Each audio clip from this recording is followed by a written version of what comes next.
A maneira como vemos o mundo, o paradigma que adotamos, pode influenciar profundamente a forma como gerenciamos nossas organizações. O paradigma mecanicista e o paradigma da complexidade são duas formas muito diferentes de entender o funcionamento dos sistemas, sejam eles organizações, máquinas ou a própria natureza. O paradigma mecanicista tem suas raízes no pensamento cartesiano.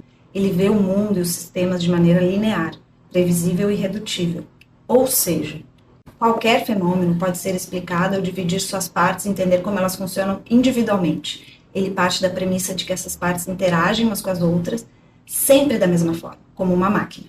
O paradigma da complexidade tem origem multidisciplinar, envolvendo principalmente contribuições da biologia, da cibernética, da teoria dos sistemas, entre outras. Ele vê o mundo como um conjunto de sistemas interconectados e adaptativos, onde as interações entre as partes são dinâmicas. Elas podem se alterar de forma imprevisível. Um sistema mecânico, como por exemplo o motor de um carro, uma máquina industrial ou um avião, por mais sofisticado que seja, é formado por componentes interconectados que se relacionam sempre da mesma forma.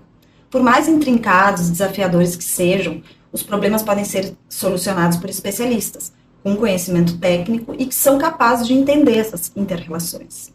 Já os problemas relacionados a sistemas complexos não dependem do conhecimento de um especialista. As soluções são desenhadas enquanto o problema ainda está evoluindo. Elas não são exatas, existem diversos caminhos para se chegar às soluções. As soluções para problemas complexos, portanto, emergem de um processo interdisciplinar, adaptativo e de aprendizagem, enquanto o problema ainda está em evolução. Sistemas complexos como o cérebro, as organizações humanas, não têm um padrão fixo e previsível de comportamento. As interações são tão dinâmicas que o pequeno estímulo pode se distribuir rapidamente em rede, sem controle ou previsão sobre os efeitos. Como então olhar e gerenciar nossas organizações na complexidade? Será que olhamos para elas como se fossem redes neurais vibrantes ou como máquinas controladas?